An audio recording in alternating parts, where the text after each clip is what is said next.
You got to wear your clothes with dignity. How it was. Black is beautiful. I said, sing it along. Black is beautiful. Say, I'm black and proud. It's my time that we get rid of that old slave mentality.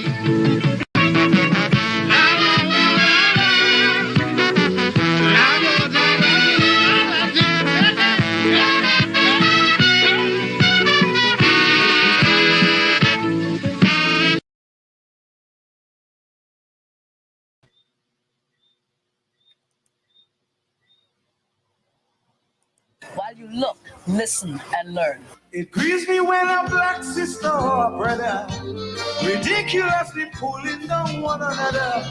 The contents it may have the remarks we make, like if it's only Africans who does make mistakes. Some even go as far as to say that black people will never ever see the way. But when a black man keep a black man off of the shelf, he automatically keeping down his own self. Like you're telling yourself that yourself is good. Ask yourself if you're thinking the way you should. Redistribute the bad days of slavery, where so much Africans was killed by Mussolini. Jack the Ripper and Hitler were not black men. What did they have one black man who was bad like them? So ridiculing yourself is just ignorance. Mr. Black Man, Give your own self a chance. give yourself a chance, give yourself a chance, because they go kick we out of the dance. Hey!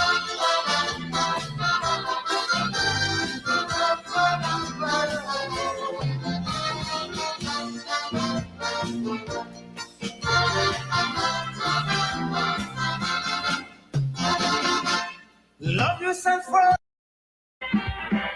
Papa, come here, you play. Or soul searching. It's just ignorance. Mr. Black Man, give your own self a chance. Give yourself a chance. Give yourself a chance. Because they will kick me on the dance.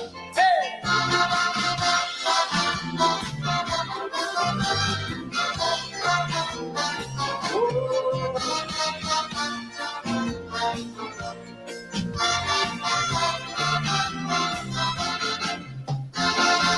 Those of you who have some form of education, impart your knowledge to help your brother man. Don't assassinate his character, only to prove that you are superior. Not like the MP for Tobago East, who always describe his people like beasts. He always this man, he loved to attack, like he vexed with the father for making him black. Like you're telling yourself that you're self-alone. Ask yourself if you think it the way you should. Redistribute Marcus Garvey, Makanda Daga, and Walter Rodney. And respect yourself in all that you do. Nobody in the world will do that for you. So ridiculing yourself is just ignorance. Mr. Black Man, give your own self a chance. Give yourself a chance. Give yourself a chance. Because we go end up last in the dance.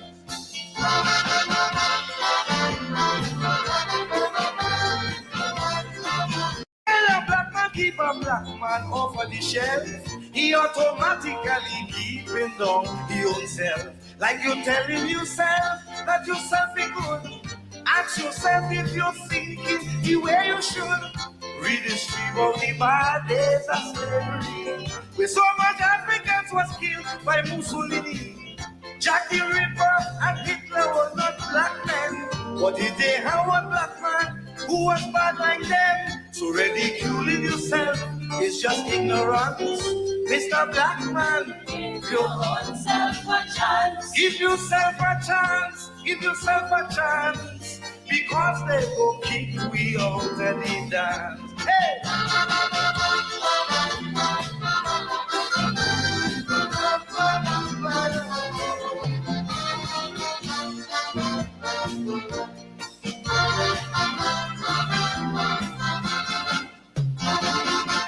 Love yourself first and take some examples.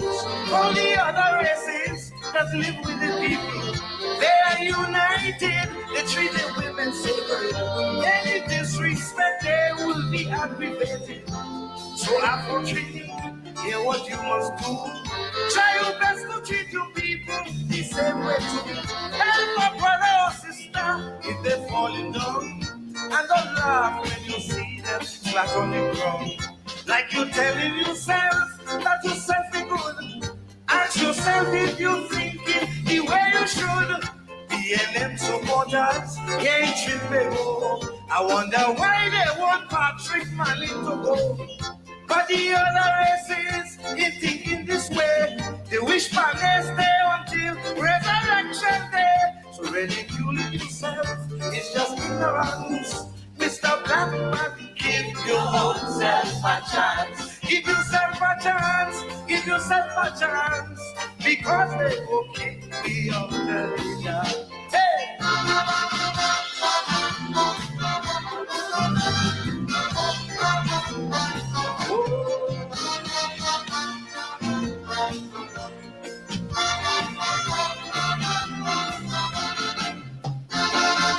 Those of you who have some form of education, impart your knowledge to help your brother man. Don't assassinate his character, only to prove that you are superior. Not like the MP for Tobago East, who always describe his people like beasts.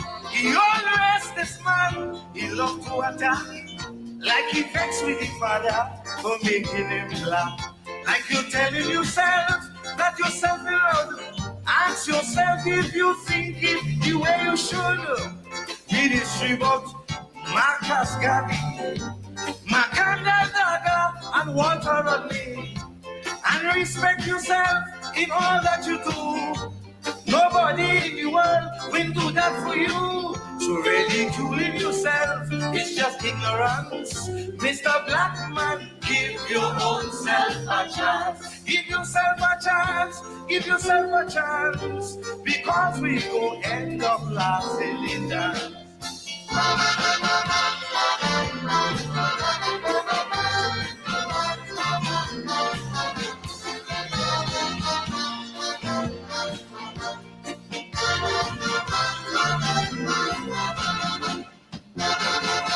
Most people was in sexual history. Many face domination and treachery. It even happened here in the Caribbean. Caribs and Arawaks were enslaved to extinction. So we got to take example. If we want to progress as a people, read history so we could unite and fuse and stop using slavery as an excuse. Stop telling yourself that yourself is good. Ask yourself if you're thinking the way you should. Job said women breeding in garbage. And the old black brothers, swines and savages. But why is he walking wrong, talking this rubbish? No Indian will say that about rubbish. So ridiculing yourself is just ignorance. Mr. Blackman, give your own self a chance. Look, try and learn fast. Job, try and learn fast. Because fast will put a kick in your ass.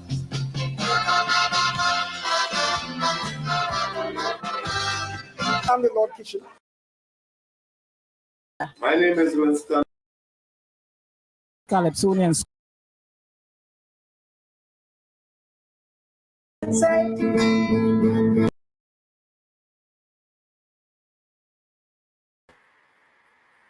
And a very good evening to you. Welcome to today's edition of Politics 101, coming in today with Give Your Own Self a Chance, Black Man and Black Woman. Powerful calypso by the late Winston Henry, the explainer. Some of you will remember him as the Rastmas Man. The man who gave us Lorraine, giving us a serious one day, Black Man Black woman, give yourself a chance, because if you don't give yourself a chance, they're going to kick we out the dance, or we're going to be last in the dance. Don't ridicule yourself. Don't ridicule your people. Love yourself. Marcus Garvey, self-love. And we are on a mission. We are on a mission. We're on a mission to make sure that Black people give themselves a chance in Guyana, because if we don't give ourselves a chance, nobody else will give us a chance. They are trying to kick me out the dance. Explainer is being prophetic.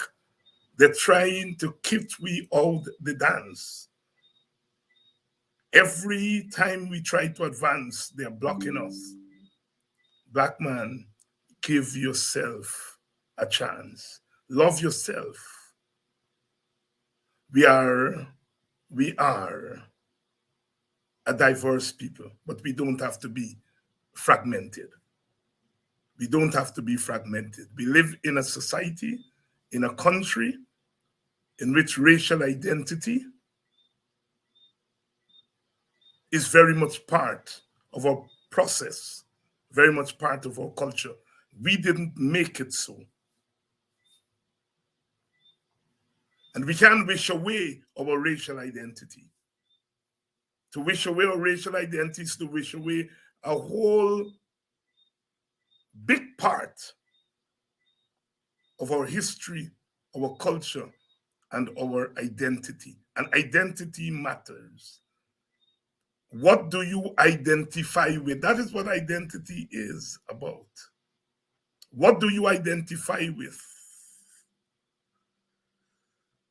Black man, Black woman, give yourself a chance. 2023, they're trying to kick me out the dance.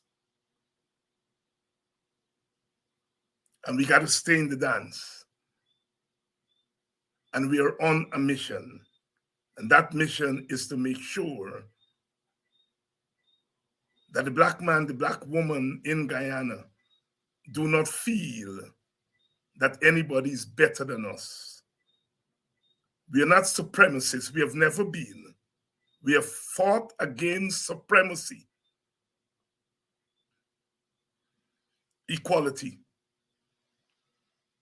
It is no accident the first African organization that was formed in Guyana's post-colonial history was an organization called the African Society for Racial Equality. African Society for Racial Equality. That is what we have always been about being equal. But we got to start by loving ourselves, holding on to our brother and sister. And those of us, as Explainer says, who have some education, we have to use that education to lift our people. So welcome to Politics 101, wherever you're joining us from. We're so glad always to have you, because we're on this mission together. We've just come out of the emancipation bubble, and we are extending it to the Emancipation Month. And part of giving ourselves a chance is that we've got to plan. We've got to plan. In the old days, they used to say there were two tendencies in human society: emotionalism and reason. And even some Black theorists said that the African, the Black man, was driven by emotion and not reason. We are driven by both emotion and reason. Our emotion arises out of our reasoning, and our reasoning arises out of our emotions. Our emotions, of course, are driven by our experience. And that is why part of the methodology of Black scholarship and Black activism is about going into the Black community and getting a sense of their experience.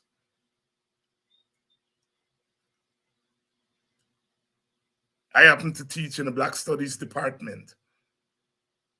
And what is Black Studies? It is a study of the experiences, the study of the experiences, the study of the experiences of our people, wherever they are, and taking that experience, and as Guyanese say, refining it and giving back to the people as a source of political nourishment, cultural nourishment. So when Padre G was coming up with a plan,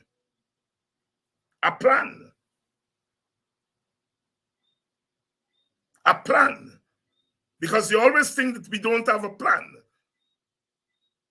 You know, we bought acres and acres and acres upon acres of land, and we turn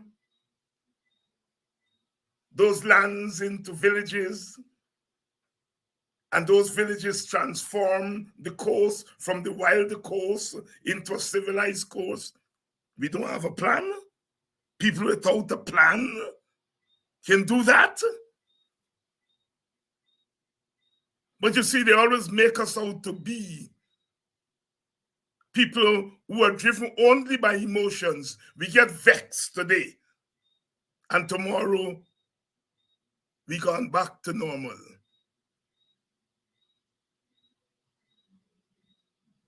So, that plan. We have a plan for the African in Guyana. And if we have a plan for the African in Guyana, then we have a plan for Guyana. Because the African is integral to Guyana just as other ethnic groups. And the African experience, as we have been learning during this emancipation period, is central to understanding Guyana and the Caribbean. Our region, not because we want it to be so, our region has been shaped by that experience of forced labor, bondage. It has shaped everything. Our music, our dance, our prose, our education system. The fact that today African language and African culture is not part of our curriculum in the schools has to do with that experience of slavery. A reluctance for us to reconnect in a structural way with our roots. So tonight we continue our discussion on the plan. The plan that Padre G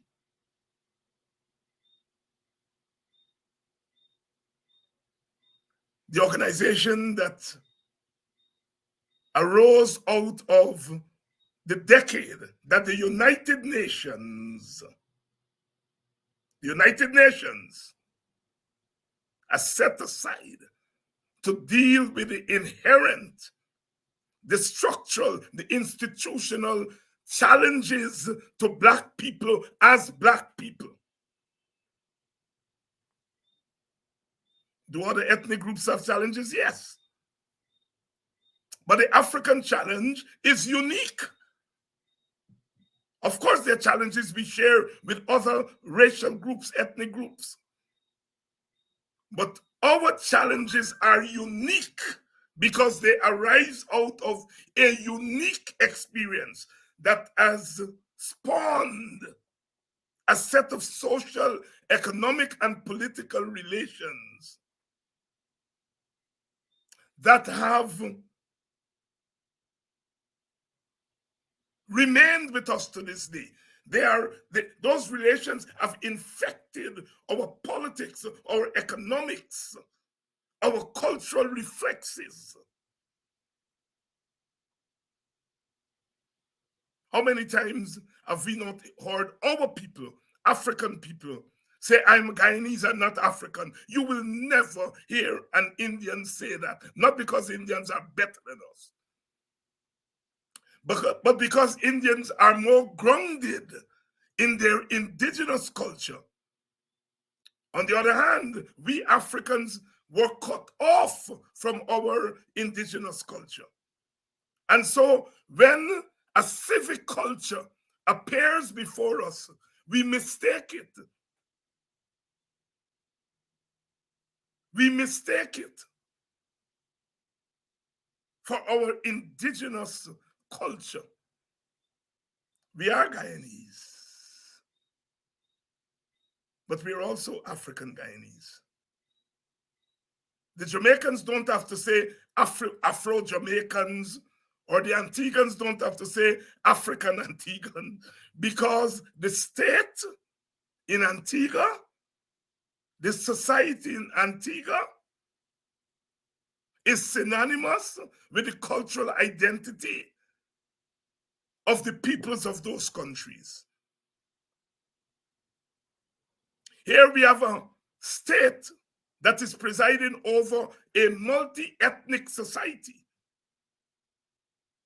And insofar as the state has to promote identity and culture, it has to promote all identities and all cultures. But because we are so divided a society, when we have one government in power, that government allows the state to promote the culture of their political constituency. And when Africans have power, because Africans were cut off from our indigenous culture,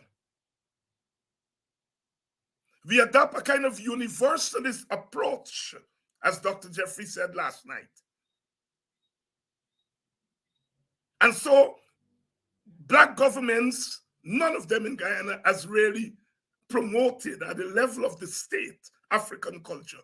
We have one holiday, emancipation.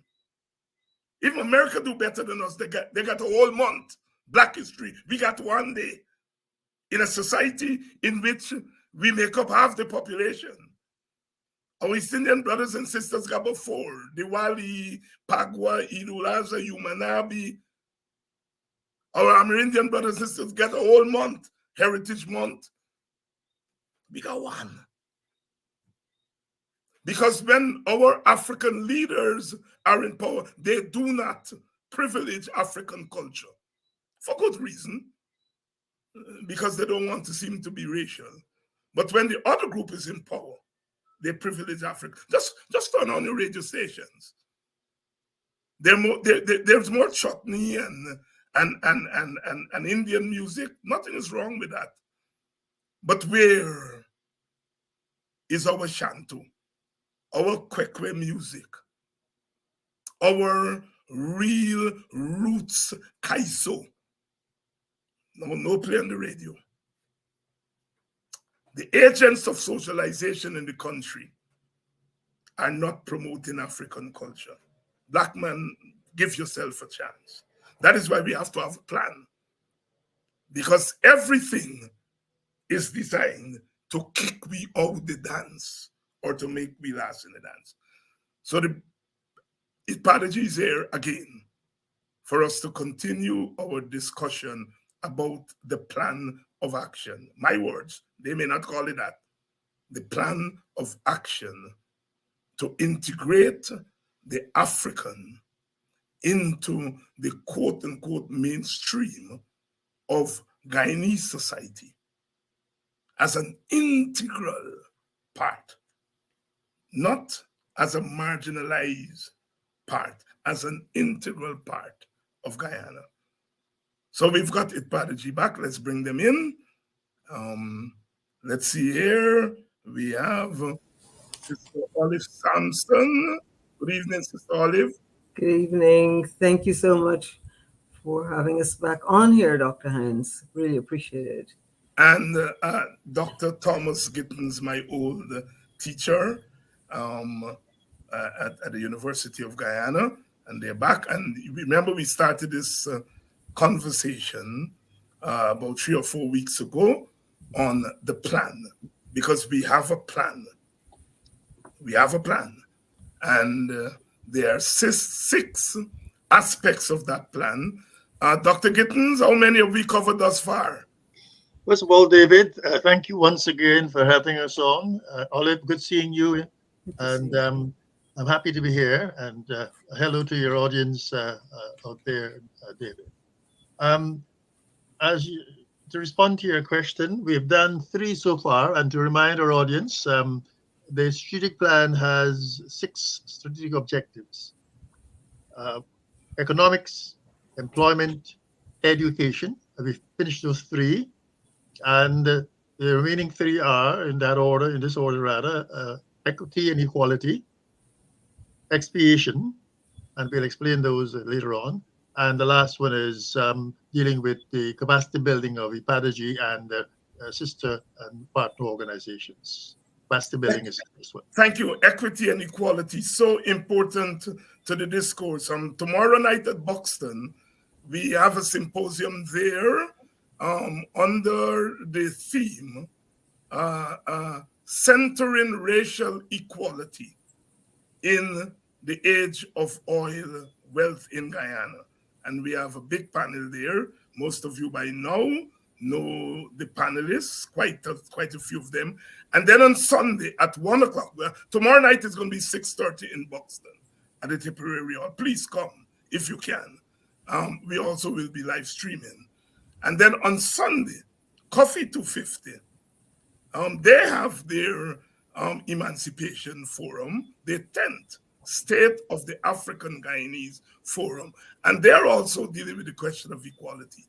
Their theme is the one-sided one Guyana, exploring the one-sided one Guyana. So those are 2 very important events that you should attend. You should attend.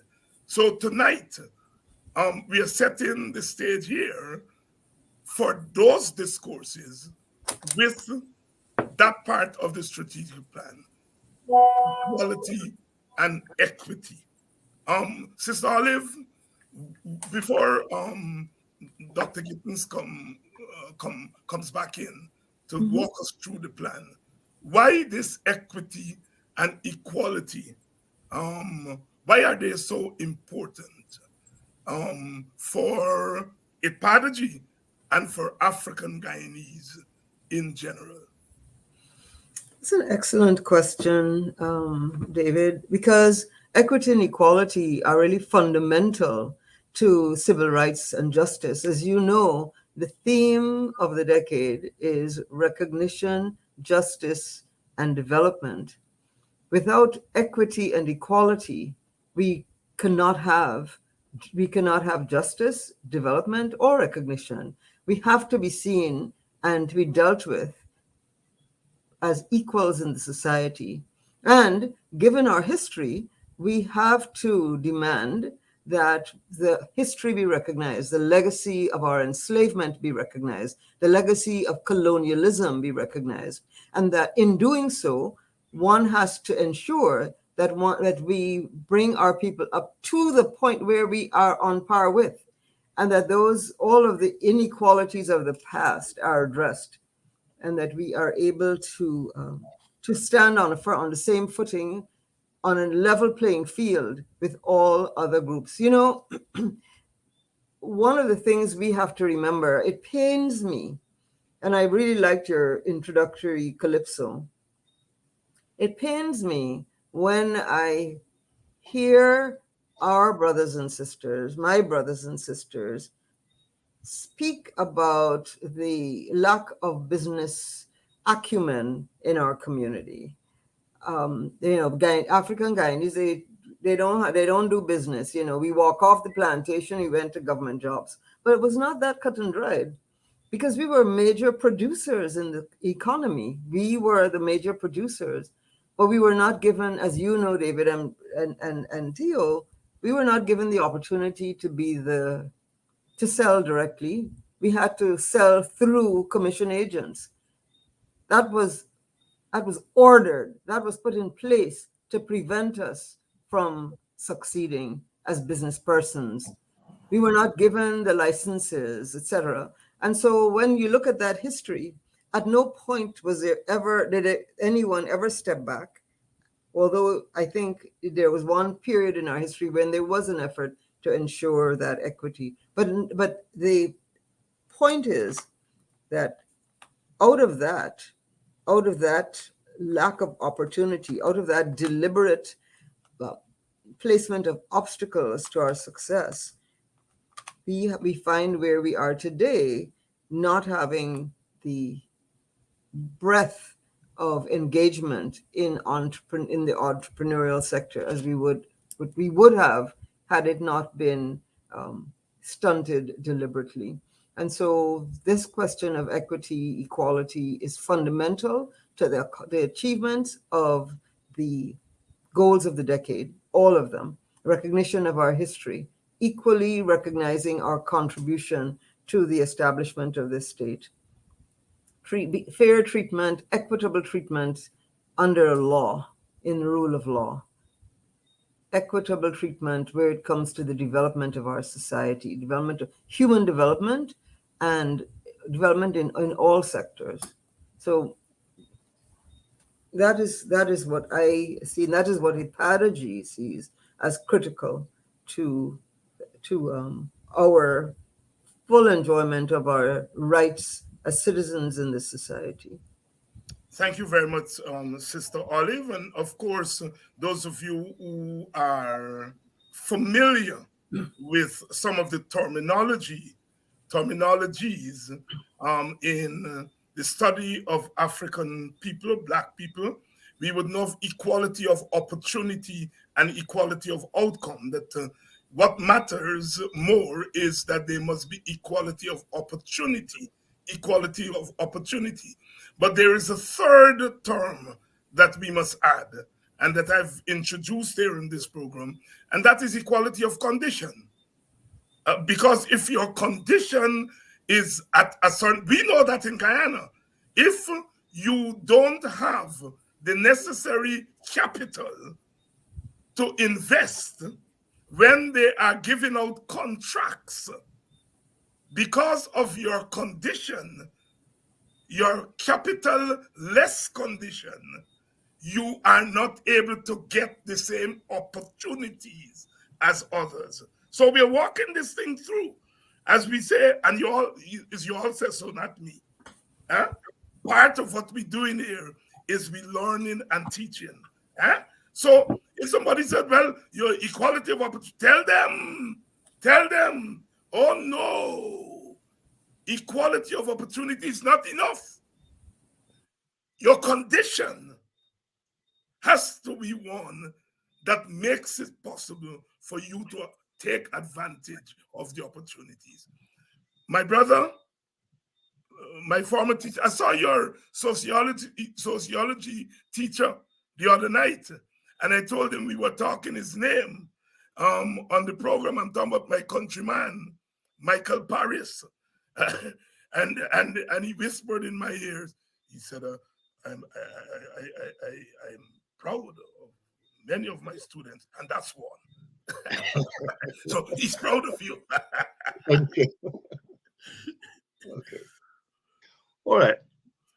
Okay, David, it's my turn, I believe. Yes, your turn. Okay, excellent. I note you haven't read the strategic objective as you normally do, so could I invite you to do that? I mean, I like. Yes, you over to you. I talk a lot already for the night. Okay. All right. Strategic objective number 4 deals with equity and equality, and the objective reads as follows: reduce systemic and structural inequities and inequalities in access to economic opportunities, goods, and services. And we talked about that a moment ago. Restore conditions of equity and equality in relations between African Guyanese and other ethnic groups. We talked about that also. address and remove inequalities, and inequalities to access to justice and treatment by the courts, law enforcement, and prison officials. Combat racial profiling and negative stereotyping of Africans. Promote equity and equality in the expression of religion in public meetings and spaces. And restore hope and confidence in the African Guyanese collective and youth in particular through the realization of equity, justice, and development. It's a mouthful, but the strategic plan, as it is constructed, focuses on each one of those subset of, if you will, issues that are embedded in that strategic objective. Now, before I get into the nitty-gritty to the outcomes and the outputs and activities, I think it would be useful to sort of break down the two concepts you're looking at here. And in fact, both Olive and David, you've begun to do that. Equality and equity, what do they mean? They're not the same, although they relate to each other. Equality refers to, in a legal sense, where all persons, and the US Declaration of Independence puts it nicely, all men are created equal. It relates to that formal equality of all persons, all human beings, equality in terms of our humanness, equality in terms of our rights, equality in terms of our right to participate in the activities in our societies, etc. So equality is that formal legal concept, meaning each person has the same or equal right as the other person. It's also expressed well in the concept of one person, one vote, where each vote is seen as equal. Now that is fine. And as a means of organizing society and indeed of aspiring to organize society, it is a good goal to aim for, that all should be equal. Because that means that irrespective of our gender, irrespective of our ethnicity, irrespective of our status in society, irrespective of our age or whatever difference is, we all have same or equal rights, and we have the same or equal status in terms of before the law, etc. So that's the formal sense of equality in that legal sense. Equity, however, and David, I think you and Olive have alluded to this, equity is a concept that is needed because societies are not perfect. And indeed, the history of our societies in the Caribbean, Guyana and the Caribbean, the rest of the Caribbean, is the history of, in former decades, as it were, way back in time, the history of slavery or enslavement of persons from Africa, out of which arose conditions of inequality, where the society itself ordained that some were better than others. Slave owners, so to speak, were supposed to be or were held to be superior to their property, the slaves. And out of that situation of, if you will, a formal inequality, that has thrown up a number of inequities, meaning lack of equality as a systemic and as a structural way in which the society operates. So equity refers, therefore, to how each, both individual and community or group, how they benefit from, how they participate in, how they benefit from what the society has to offer. And that has a lot to do with history. It has a lot to do with geography also, where we are located physically in the society, whether we have access to and how much access we have to whatever goods and services and opportunities there are in that society. So in a real sense, equity, as we're speaking about in the Guyana context, in the current context, refers to not simply that people are formally equal or that people have formally equal access to and opportunities there, but the fact that that is not the case. That in many instances, people do not have equal access to goods and services or to opportunities. And therefore, we see that there is an inequity in the distribution of goods and services and in the allocation or access to opportunities. What is required, therefore, in a formal sense, therefore, in the developmental sense, is to restore some balance. and in that sense to address the inequities and to try to produce a society that's more equitable, you see, where people, both at the individual and the group level, are able to share in a more balanced way in what the society has to offer by way of opportunities and goods and services and development opportunities, etc., etc. The challenge of African Guyanese coming out of enslavement, and as I think David and all of you put it, the history of the post-emancipation period is one in which our development was stunted, deliberately stunted. In many ways, it was actively discouraged. Our ability to engage in the market was actively discouraged in favor of others. And I won't get into that history here. But the fact is that in the post-emancipation period, our forefathers and our mothers encountered significant situations of, as it were, discrimination, legal, institutional discrimination in the way the society, the colonial state was established and was maintained. And so what we have today are the survivors of that, and the survivors in a very strong sense, in that those systemic issues have not gone away. They're still there. They're still, in a real sense, militate against the ability of our African Guyanese brothers and sisters to achieve as much as we can and should, to achieve real equality in the society. So I just wanted to make those opening comments in terms of, as we were explaining what we mean by equality and equity. Equality is one person, one vote, shall we say. Equality meaning legal equality. Equity, however, speaks about the share we have, how we're able to share in, and the extent to which we receive our fair share in what society has to offer, and how do we then achieve that fair share. And much of what we are going to be talking about in the Strategic Objective 4 speaks about how we address the questions of equality, of achieving that equality, and also, perhaps more importantly, or equally important at least, how we ensure a fair share of African Guyanese in what the society has to offer. So let me go straight into it. Let's start off with the Strategic Objective 4, which I just read, and start off with the first outcome. The first outcome deals with, and it reads as follows: African Guyanese enjoy equality of access to socioeconomic opportunities and services, and equity in their share of state assets and the benefits of national development vis-a-vis other groups and races. So equality of access to socioeconomic opportunities and services, and equity, meaning the fair share in state assets and the benefits of national development. And the output there is, as you recall, I'm speaking directly to our audience here, David.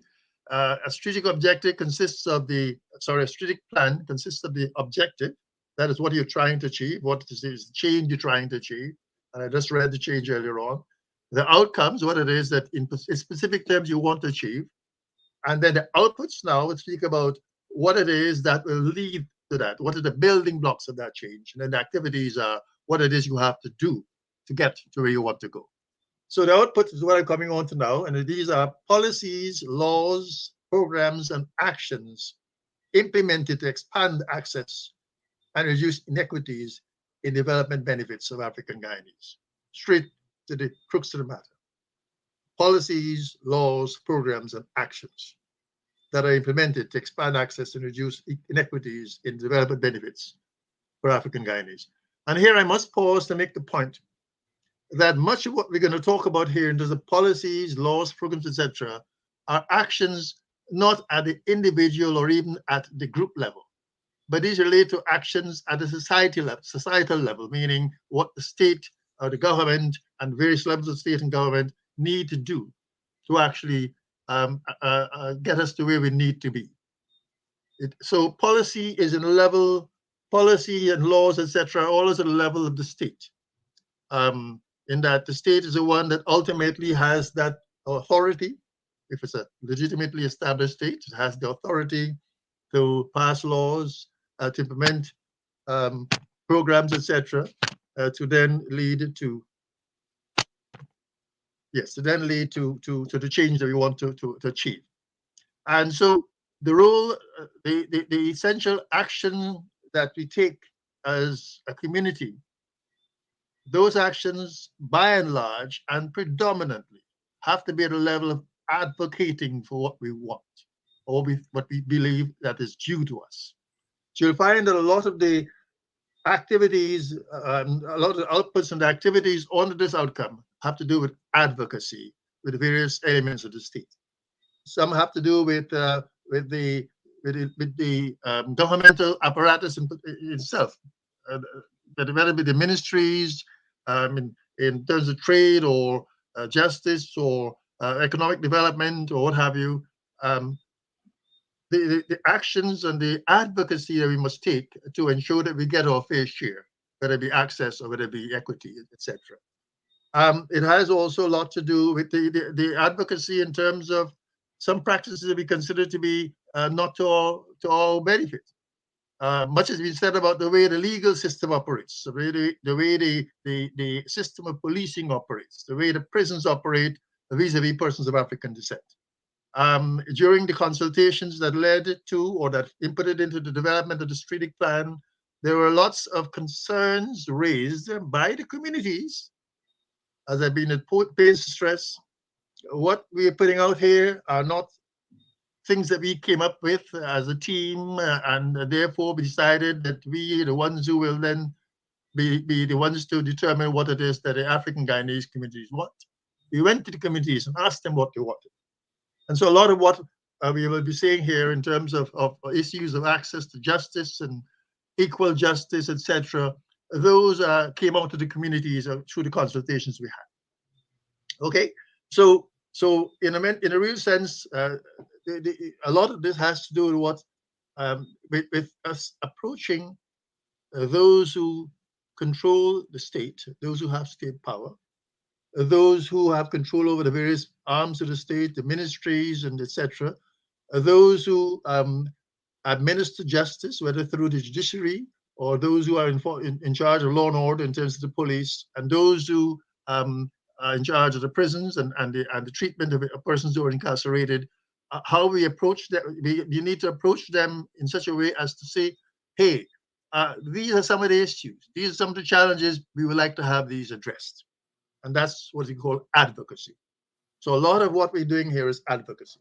All right, so now on to the activities. On that first output, we talk here about partnering with relevant Afrocentric organizations on the enactment or strengthening of policies and programs, for example, dealing with actions and programs on affirmative action to ensure non-discrimination, particularly as regards access to social services. Now, this is a critical area. Social services, whether in terms of whether it be the old age pensions, whether it be in terms of housing, education, healthcare, etc. The fact is that sometimes you need both programs and policies put in place, but then in terms of achieving equity, we also need affirmative action. Affirmative action, in some instances, to ensure that we get at least the access to these goods and services and these social services. We also talk here. If you may pause here, sure. Please explain for us affirmative action, Indeed. what it means, and apply it to Guyana, because as you know, with these terms, they can mean anything and everything, depending on where you sit, where you stand. Right. Sure. So what is affirmative action? Its general meaning and its application to Guyana. All right. Affirmative action, and I hesitate to say this, but it's a very popular concept, very much under attack, frankly speaking, in the United States of America, where it has been recognized that persons of African descent and indigenous persons in the U.S. society have suffered, as we have suffered, the people in the Caribbean have suffered from the onslaught of slavery, enslavement, and discrimination and exclusion, etc. And so affirmative action is intended, meaning, and let me explain affirmative action first. Affirmative action means programs and policies and actions that are then put in place to address whatever are the challenges, whether it be in housing, whether it be in education, whether it be in access to economic goods and services, whether it be in terms of being able to get into certain organizations, etc. Those are the areas where the barriers are put up, and affirmative action is there intended to reduce and remove those barriers through certain types of policies and programs. For example, in housing, you would have a certain quantity rather of housing put aside for low income persons, and of course you have a means test to establish that you are indeed low income, and therefore you have access to that particular benefit in society through in housing. In our context in Guyana, and I was talking about the US at that point in time and other societies, in our context in case of Guyana, affirmative action would have to do with, and we saw a lot of that, David, when we talked about the strategic objective dealing with economy, where one of the areas, for example, is in our producers, whether it be in agriculture, but also our business persons who would want to be vying for state contracts, where they are allowed, not allowed, where the barriers that are put up, that are there for qualifications, for example, to get a contract, those are maybe reduced and can be reduced. Where in the first place, as we all know, in our constitution, there's a 20% of all state contracts that are set aside for small producers, small persons, contractors, etc. Now that is an expression of affirmative action, where you have a set aside for persons in a certain category. Again, the important part there, however, is the extent to which there's real access, whether the affirmative action is actually carried through, whether the policies, etc., allow for those persons to access 20% of contracts. And unfortunately, we're hearing that that's not the case. Even though the Constitution says one thing rather, the policies and the procedures, etc., and the requirements do not allow for easy access to that 20% of contracts. And so that element of affirmative action is not happening, or is not happening as it should, or the extent it should in our context. And so you have, again, affirmative action meaning action that attempts to address a disability or a barrier that a community might face in accessing whatever it is, whether it's education, whether it's contracts, whether it's housing, land, etc. In other words, policies and processes and other actions that, in fact, allow persons who are otherwise disadvantaged to have access to that particular good and service. So I hope I explained it. Olive, let me bring you in, because affirmative action is the name given to the concept that Dr. Gittins just explained. And sometimes you hear those who are trying to kick Black people out of the dance say that we advocates, we lift the Black American experience and impose it on Guyana where it's not relevant. I mean, I sometimes have to hit myself for not screaming when I hear such nonsense. Reducing slavery and colonialism to a national event rather than a global concept. And I want you to address that, Olive. How affirmative action, the concept is not just American, but it's a global concept, wherever Black people and other people who have been subjugated find themselves.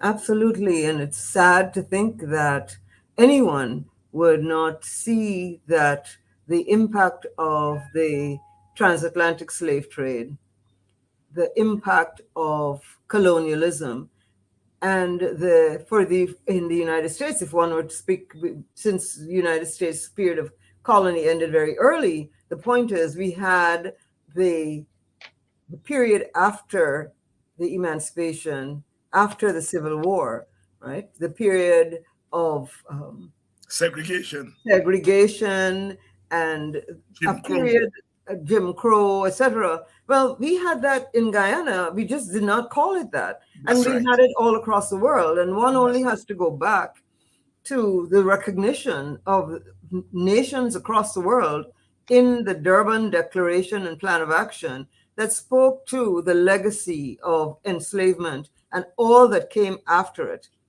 The subjugation of people of African descent did not end when the shackles were removed from our ankles and from around our necks. It has continued even until today. I think former President Granger, in remarks for emancipation this year, spoke to the fact that emancipation is an ongoing process. When we speak of this, there are so many obstacles in our path that still exist. One of the major obstacles is just the way people perceive us.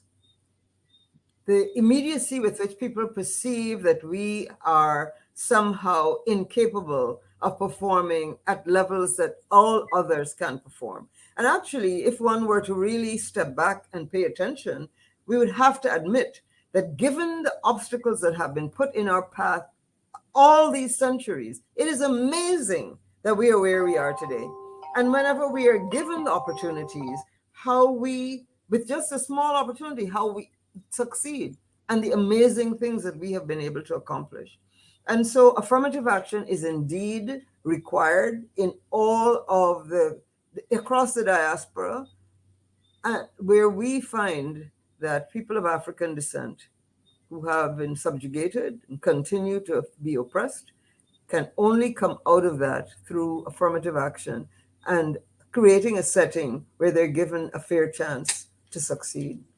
Even as we dismantle the stereotypes and all the other, and even our own internal thinking of the way we think about ourselves, even as we get rid of mental slavery, we have to have affirmative action. We have to have affirmative action. Professor Clive Thomas once remarked at an ACDA conference that we can do all the things that we ask ourselves to do. Lift up, black uplift, we can save, we can do all the things that people say we don't do. At the end of the day, as this professor here tonight, Professor Gittin said, if the state does not intervene, you are not going to break the structural impediments. So that self-reliance and so on is about survival. But to move beyond survival, that is to break the chains to break the impediments, the state has to become involved. Back to you. But if I may make one further point, just if you give me the opportunity to do that, just to say that what is important about affirmative action, that it's established by the state, but in everything, even though there may be a law or a policy, citizens have to hold government responsible, have to hold their feet to the fire. Legislation might be in place, but we have to be the ones that demand that it be implemented, that it be implemented consistently and across the board, as we see in the fight, in the struggle in the United States, where affirmative action is constantly under attack. And we saw that in the recent Supreme Court decision. So we in Guyana must call and demand and really hold government's feet to the fire to establish affirmative action policies at the legislative level. This 20% rule is one, to see that it's properly implemented, but across the board in so many other ways. Whether it's from tractors for farmers to have tractor pools, you can give us land, but if you don't help us with the resources because we don't have, how do we ensure a level playing field? Affirmative action. Affirmative action. And we dealt with a lot of that, as mentioned before, in the economy part, where we talked about development banks. They need to put in place again access to concessional financing through development banks and agricultural banks. We talk about equipment pool for producers and so on and so on. Okay, Just sort of, David, going back now to this particular output, and then to remind ourselves, it talks about policies, laws, and programs and actions implemented to expand access and reduce inequities in development benefits for African Guyanese. We were talking about action, affirmative action in terms of housing, social services, education, etc., etc. That particular output also requires advocacy and partnering with the Ministry of Labor, for example, to ensure that there is enhanced protection for workers' rights, etc. As we know, in a situation where the workers are vulnerable, and we have, unfortunately, we have been seeing that more and more in Guyana. And I know of cases where people have been dismissed, one would say without cause and just willy-nilly, for whatever reasons the employers feel that they need to get rid of them. But without a strong Ministry of Labor or Labor Department to look over workers' rights, and African Guyanese workers are no less discriminated or no less subject to arbitrary treatment. Again, it's important to have that facility in place with the Ministry of, or that support, the Ministry of Labor. We talked about, again, the 20% of government contracts where we need to work with the Ministry of Finance and the Procurement and Administration Board, the ministries, etc., to ensure that there is tender reform and that, in fact, African Guyanese contractors, etc., are able to tender and to access whatever funds and whatever development works are ongoing. And there's a lot of that happening these days, we know, with billions being spent on infrastructure and so on and so on. And then the commercial banks, credit unions, other lending institutions, so ensure that they offer favorable and non-discriminatory loan and other policy, loans and lending policies, including collateral requirements, etc. Some time ago, one of our African Guyanese business persons lamented. This is a fairly established business person, lamented that the commercial banks were not inclined to give him loans as opposed to others. And that's the kind of inequity that we're talking about under this particular strategic objective. And again, we talk about here partnering with the Ministry of Culture and the Finance and others to address the problems facing African Guyanese, for example, in the areas of, in the communities where the Ministry of Culture and Education and others have to look at in-depth studies of African Guyanese communities to understand the issues there and how they address those issues. Communities are not without their challenges, like every other community. And so there needs to be a lot of attention there. Again, effective land distribution mechanisms with appropriate and legitimate representation of people of African descent. There have been the complaints that we heard, and I think continue to hear, about land distribution policies not being equitable or balanced. Again, as I said, I'm reflecting what we're hearing, what we heard, but then to the extent that this is being said, then it has to be addressed. Improving drainage and irrigation in African Guyanese villages and communities. As we all know, this has been one of the challenges going way back in the immediate post-emancipation period when our ancestors established villages. And the problem ranged from deliberate flooding of those lands so that they will be forced back to plantation work as paid or underpaid, want to say, laborers, to, in fact, neglect, just simply neglect. They were not seen as an important constituency, and so they were just neglected, and the villages were left to deteriorate, etc. That has continued to some extent, to a large extent, some would say, and so there needs now to be specific action, if not affirmative action, in the sense, David, to ensure that our villages are brought back to the levels of production which they enjoyed and productivity which they enjoyed, and which it can, in fact, still attain. This particular output speaks also about working with the Ministry of Health, in addressing issues, health issues that affect the African Guyanese population. As we all know, there are certain non-communicable diseases that we are very much open to or much afflicted by.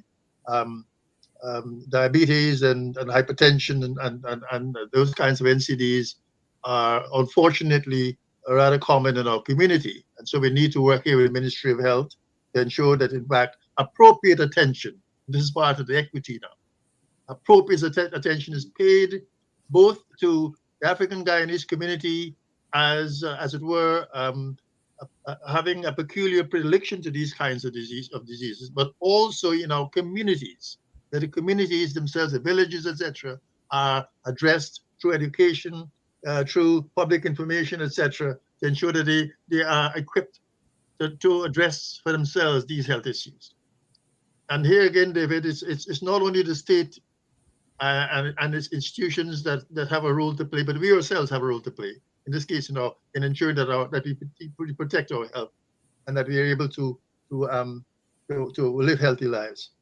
And this also talks about programs in HIV and AIDS and in the non-communicable diseases. It talks about other diseases such as tuberculosis, malaria, diabetes, etc. Essentially talking about addressing these kinds of challenges in the African Guyanese community that in some ways are peculiar, though we share them with others. But the fact is that because of where we're located, for example, in the inner city areas, where we all know there is overcrowding, there is poor sanitation in many instances, no access to running water, limited access to running water, and so on. Those are some of the issues that address inner city communities where our populations live. I mean, Georgetown, for example, is about 1/3, if not close to half of the population of the country. And a large percentage of African Guyanese live in that urban, peri-urban Georgetown area. And so it's important, therefore, that the Ministry of Health in this instance, and also the Ministry of Local Government and Regional Development and the other ministries and agencies play a very critical role in ensuring that we uplift the standards in those communities. And this takes advocacy, and this is what this particular objective is all about. Okay, so I just wanted to move on quickly, if I may, David, and Olive, to the next outcome. The second outcome under the objective 4 deals with, and I read it here, African Guyanese, especially youth, enjoy greater equity and equality of access to justice before the courts and fair treatment of law enforcement and correction officials, consistent with national and human rights legislation and norms. Now, this particular challenge or issue, if you will, of access to justice, equality and equity and access to justice, and fair treatment by law enforcement and correction officials, etc., came up quite frequently in the regional consultations. And I think there's no secret. In a sense, there is much anecdotal, if not solid evidence that there are inequities in the way African Guyanese are treated in terms of access to justice and the courts and law enforcement, etc., etc. I wouldn't go into the reasons for this, although we all, I think, have our thoughts on the matter. But the fact is that to the extent that this is the case, and the communities and the regional consultations seem to indicate that it is indeed the case, that there is the feeling, and where feeling comes in, as we say in Guyanese parlance, where there is smoke, there must be fire. And so there's the feeling that all is not right in terms of access to justice and the way the justice system treats African Guyanese and the way the law enforcement treats African Guyanese, especially youth, and the way they are treated in prisons, etc. So the output here is effective measures implemented to address and remove inequities and inequalities in access to justice and treatment before the courts. In other words, we need specific measures and including policies, legislation where needed to address the question, to in a sense address and then to remove inequities and inequalities and access to justice and treatment before the law, before the courts. And there are a whole series of activities here. I wouldn't go into all of them, but I think we could all. I'll just give you a sort of a taste of some of what we have here as activities. Working with the Ministry of Labor, of Legal Affairs, Ministry of Legal Affairs, for revised legislation on equal rights and full implementation, Again, working with the Ministry of Legal Affairs in terms of training for persons in human rights who are in the administration of justice. And these are soft interventions, but in fact, a lot has to do with in fact ensuring that the conditions for equal access and equal treatment are there. Therefore, you have to work both with the system in terms of the laws and legislation, etc. But you have to work with the people who manage the system, who populate the system.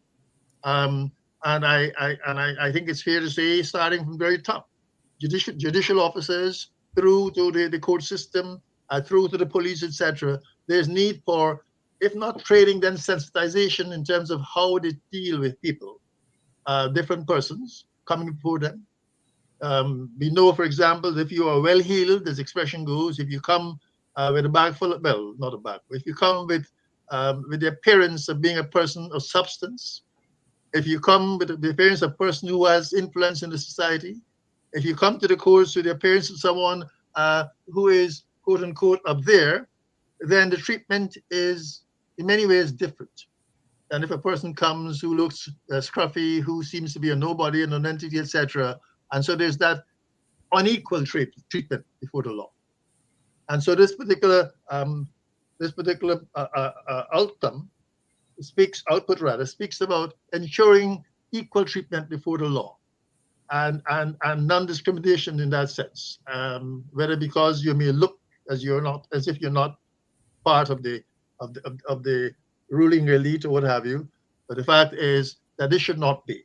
There should be equal treatment before the law, and a lot of the activities under this particular output, as I mentioned before, a lot of them speak about working with the Ministry of Legal Affairs and the court administration, working with the bar association and lawyers and etc. to, for example, provide free or minimal costs for legal aid and representation before the courts, because many persons go before the courts and they don't have the deep pockets to afford one of the fancy lawyers out there, the well-known lawyers who command significant fees. And to the extent that you don't have resources to then fight your case in the courts, the legal system does not, in that sense, afford equal access before the law and equal treatment under the law. Treatment is a equality of treatment, unfortunately, in too many instances, depends on your ability to pay for it. If you don't have the ability to pay for it, then in many instances you don't enjoy it.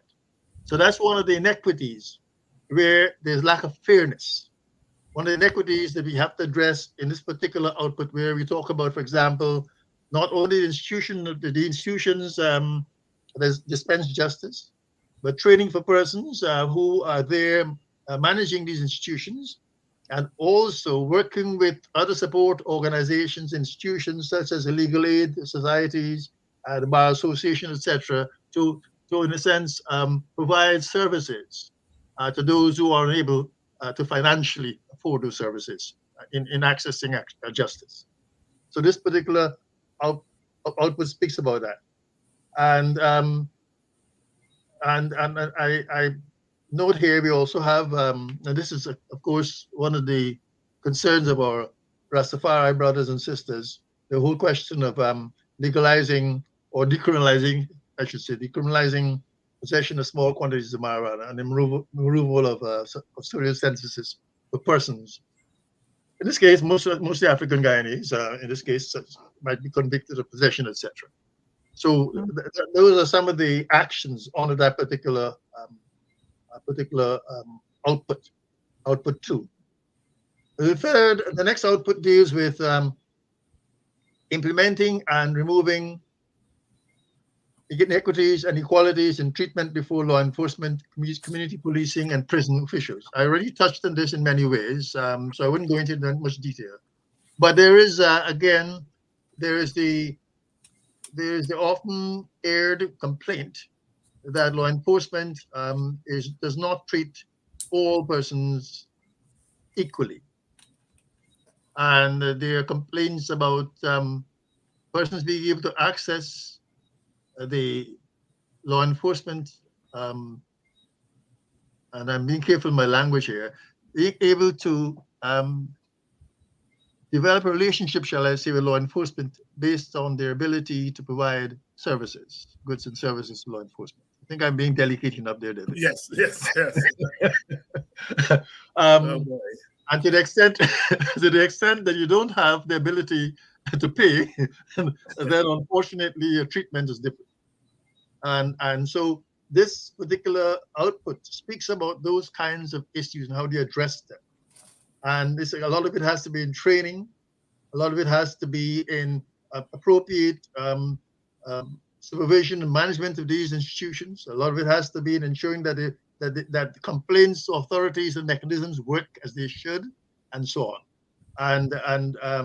And again, a lot of the work that Ipalaji and others have to do in this regard really is work in terms of advocacy and partnering with these institutions to ensure that their policies, that their activities, that their ways of dealing with persons of African descent are significantly changed for the better, so that there's equity, if not equality, in access to justice.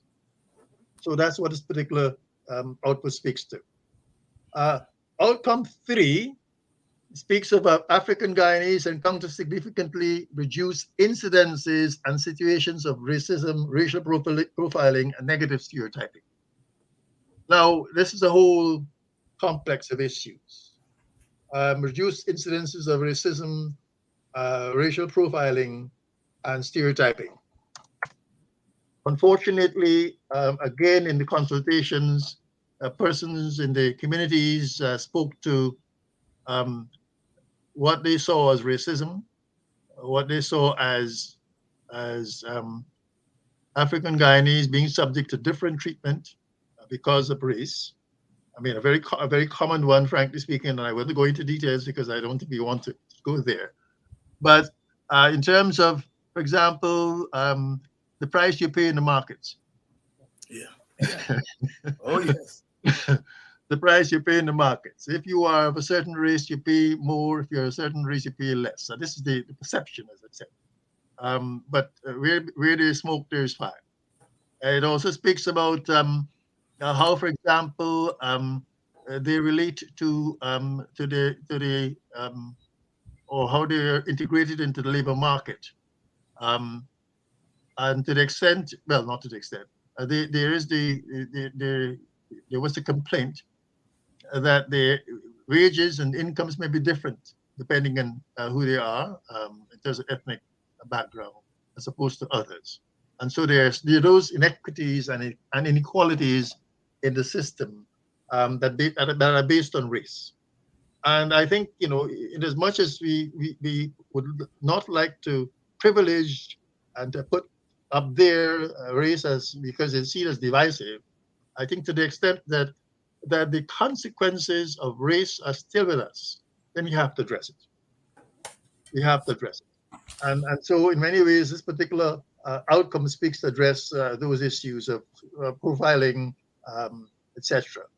We all know the stereotyping is still with us. I do recall my school days, and that was some decades ago, where they did chance that the school children, the kids would hurl at each other. In other words, describing each ethnicity in not so favorable terms. Yeah. That was a reality, unfortunately, of the 60s when I was at school, and perhaps it's because of that, of the history of the 60s, but it was there, and I am not sure that has disappeared. So there's still stereotyping. I mean, all of you refer to it that Black people can't do business. That's a stereotype. Mm-hmm. That's a stereotype. And so there's a lot of that. And so this particular outcome speaks about addressing those instances of situations of racism, racial profiling, and stereotyping, negative stereotyping. And a number of activities. The output there is to ensure that there are effective measures implemented to reduce these incidences. And how do we get that? Then a lot of it has to be working with the Ministry of Legal Affairs to strengthen, reinforce effective national human rights institutions. The whole question of the Human Rights Commission that is really not really working as such. the Ethnic Relations Commission as a body that's supposed to address some of these issues. A lot of the actions in this particular under this particular outcome relate to working in those institutions that are there to reduce incidences of racism, racial profiling, stereotyping, etc. One of the other things that it mentions here that in fact we're very strong on is in fact having mechanisms of monitoring. And so there's an activity that speaks to working with the Ministry of Legal Affairs and the Ethnic Relations Commission for implementing mechanisms of monitoring and eliminating racism district. And this includes having what are known as observatories, which in fact collect information. One of the challenges and one of the, if you will, the negative descriptions, frankly, that can be hurled against our official policies that there seems to be a reluctance to collect data based on the ethnicity. But the fact of the matter is that if you don't do that, then you don't know the extent of the problem. Yes. And if you don't know the extent of the problem and where the problem is, then you cannot devise solutions to address the problem. So one wonders perhaps whether this is deliberate, the people don't want to know that there's a problem or want to recognize the problem or what. But the fact is that we need to collect more data, solid data on these issues. Because what happens, unfortunately, and we've seen it in the recent past, is that, those on different sides of the divide, so to speak, hurl, accusations against each other, and it's a to and fro, basically, without the benefit of having solid data to say this is indeed the case or this is not the case. So there's some actions here for documenting incidences of racism and profiling, etc., for establishing an observatory to actually monitor and put together and publish data based on what comes out of the court system or comes out of whether it be law enforcement, etc., because people may appeal to law enforcement to address their issues. And the final action, and I skipping to the last one on this particular outcome, is talking about working with the Ministry of Legal Affairs, the ERC, and others for a full implementation of the recommendations in the reports of UN Special Rapporteurs and the report of the African Union Study Tour Mission. Now, in speaking with the Ministry of Legal Affairs in preparation of this strategic plan, I was concerned to learn that there are no mechanisms for follow-up, for implementation and follow-up on the recommendations of these UN special missions. The McDougall report, as we all know, Gig McDougall was there, and then there was Do the DNA, they're all in the early 2000s. Some serious work was done in that regard based on the challenges that the country faced in the early 2000s, what I think former President Green referred to as the Troubles. And that led to these UN missions. They came and they spoke with a wide range of persons. They prepared the reports with I think, voluminous reports with significant recommendations for action. Nothing happened. So once again, if nothing is done based on these serious studies, then we're not addressing the problem. Yeah. We can't wish the problem away. So this particular outcome 3, ends with establishing mechanisms in the relevant agencies for the full implementation of the recommendations of these UN reports, etc. Tell you what, Dr. Gittins, let's pause there. We'll wrap up this section, and then when we come next week, we'll pick up there because I was going to say, David, at the very last one. I mean, I'll just take 2 minutes. Okay, go ahead. Outcome 4 speaks about equality of religion and observing religious. That's important. Yes, it's important, but it's a simple one in the sense that I think we know what we're talking about. As a multi-ethnic society with 5 or 6 different religions, and depends on how you count them. We have to ensure that no single religion is privileged over the others. Yes, because that means that is in a sense is discriminatory. None is better than the other. None is more worthy of attention than the other. And so this particular outcome essentially speaks to that. And some of the actions will be taken to address the question of unequal treatment of the various religions. And you know, I mean, Christianity, Islam, Hinduism. We also have to recognize the other African religions that are there, and they should be given equal treatment. So I just wanted to state that very simply. It is the final outcome, very critical one, very important in terms of establishing cultural and religious equality. Yes. And in a sense, also addressing the iniquities rather, that afflict our society. And this is all historical, because we know that the Christian religion, for example, was privileged over all others going back in time. So I will pause. I will end there in terms of my outline of the strategic objective dealing with equity and equality. I hope I haven't rushed it. I hope it's been as clear as I hoped, as I had intended to. And with that, David, I hand it back to you. Thank you very much. And the last thing that has to do with religion is so critical in terms of sense of self and identity and so on. Olive, will you give us a wrap on this strategic objective? Yes, thank you so much, David. I just wanted to say very quickly, just to point to some of the things we've done, but also just to make a final statement. Our members at General Assembly passed a motion for calling for the decriminalization of marijuana in 2019. And we took that to the Ministry of Legal Affairs in 2019. And so that Ipadaji stood with the Rastafari community, as members of our community, on that issue, calling for the decriminalization of marijuana.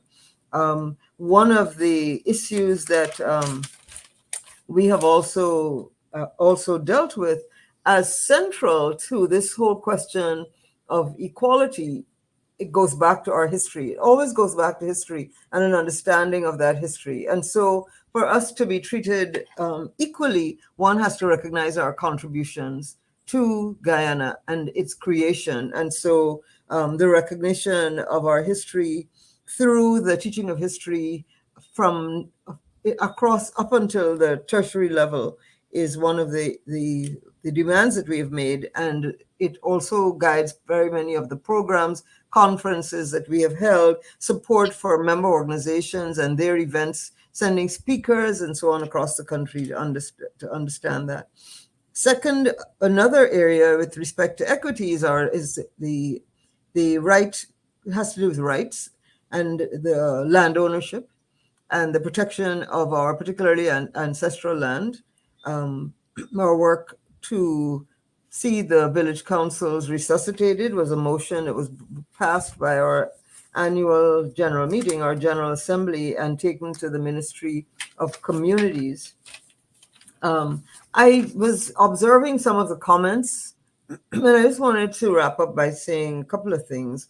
One, that all of the advocacy work that Ipadaji, that communities, people in their communities raised with the team that was led by Dr. Gittins. He spoke to all of these areas that require advocacy, might have been led by Ipadaji, but that is the work of citizens in a democracy. The citizens in a democracy come together through institutions like Ipadaji to give voice to their demands, right? An institution like Ipadaji, an umbrella organization of now 67, we've added two member organizations, we're now 67, can come together and give voice to those kinds of demands in terms of our advocacy. And so I really want to stress here the role of citizens in a democracy. Political parties have their role to play. Civil society, representing citizens, has a critical role to play in demanding the kinds of things that citizens voiced in the community meetings that Theo and his team held across Guyana. And so I want to really urge folks to listen to these and to feel empowered to support institutions like IPADG in making these demands for disaggregated data, disaggregated by ethnicity, so we can begin to address where these weaknesses lie. Where is it required that governments step in and take action for equality and equity? I want to point out, because someone made the point that that there is the contractors, small contractors, are not covered by affirmative action. In the United States, they come under an 8A program that has been well established and in place for over 30 years, maybe 40 years. So I encourage that person to read about that 8A set aside program that has seen small businesses in minority communities and across the country really rise and grow because they were given the kind of level playing field that would help them. And we can do so. We can do that in Guyana. So IPADG's work reflected the concerns of the community. And they were about not only providing equity and equality to people of African descent, but everything that Theo read about today will just lead to a better country for all Guyanese. Yes. This is for an improvement of our country. And so we must pay attention to this and take away the nonsensical sort of notions of, the human race is the only race, etc. The point is that people are experiencing discrimination. You cannot tell a person that their eyes are lying to them, that their experiences are not genuine. They are genuine. People are being discriminated against. We come out of that history. It's woven into the fabric of our community. And right now we are trying to dismantle that and create a fair and equal society, a society where everyone feels respected and everyone has a fair chance, not to take away anything from anyone, just make it a fair society. So those are my final words, Dr. Hines. Theo, anything that you may have missed or you wanted to say that you forgot to say, your closing thoughts. Okay, just to, first of all, I would want to endorse precisely what Olive said a moment ago about the fact that we're trying to develop a society where all share equally. And this is not only about one ethnicity.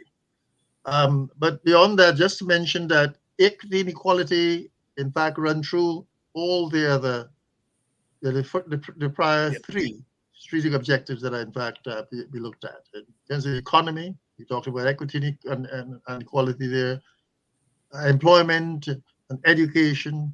And so in as much as we have a separate, as it were, strategic outcome, strategic objective dealing with equity and equality, we recognize that these are also embedded and intertwined into all the other areas, all the other E's that we talked about earlier on, and that in fact make up the strategic plan. E meaning the letter E, economy, education, etc. So I'll close there by reiterating that that this is all one of the same piece, shall we say. It is merely a part of the fabric, and the fabric has to be seen as a totality. And so equity and equality, very critical, but very much part of that totality. And I leave there until next week.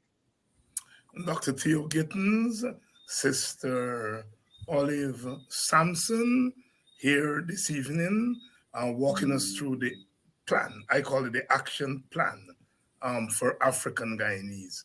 IPADG as the representative collective organization of 67 African Guyanese organizations, 67 African Guyanese organizations. So when they speak here tonight, they are speaking for more than a critical mass of African Guyanese. But more importantly, what they're saying here tonight and what they've said before and will say in the coming weeks, because we have 2 more objectives to deal with, they are reflecting the thinking of the people in the communities. I want to stress this. This is not IPADG talking on behalf of itself. IPADG talking on behalf of its organization, but more importantly, the plan arises out of democratic consultations with the people in the African Guyanese community. You know, when our foreparents were buying the villages, they did exactly that. You would be amazed at the kind of consultation and the back and forth and argument. You know, we do a play in Boston called The Promised Land, written by Brother U.C. Guayana. And, you know, Gangang was always there when the younger ones were getting heated, and she would bring the thing back. Picnic, Bush Gatties, are you hear me? All right? There was that democratic consultation. And Ipadaji has continued in that tradition, and it's something that as a people of African descent, we want to hold on to. I'm not saying that we have to learn it, hold on to it, because I think the democratic ethos, insofar as it exists, even at a theoretical level in this country, it came out of the anti-slavery movement, and it therefore was no accident that when those people bought their lands and set up their villages, they were meticulous in terms of recognizing equality and equity. Meticulous the way they divided the farmlands, etc., etc., etc. So thank you all very much, Olive and Theo, for coming on. Thank you, Dr. Hines, and thank your listeners. Thank. And as usual, I have tremendous faith in you all. Later on, perhaps in another couple of minutes, I'll be on Mark Benshop tonight. And next week, we're going to have Ipadaji come back to deal with the other objectives. Tomorrow night, in Buxton, centering racial equality in the age of oil and gas. You're going to hear a lot there. Big team. Royce Ford, Nigel Hughes, Simona Brooms, Nigel London, GHK Lal, David Hines, and I'm missing somebody. I'm Vincent Alexander. It's a big team. And we're going to have a robust discussion there tomorrow night in Buxton, as we continue to plan. And then on Sunday, Coffee 250 is going to be holding their state of the African Guyanese.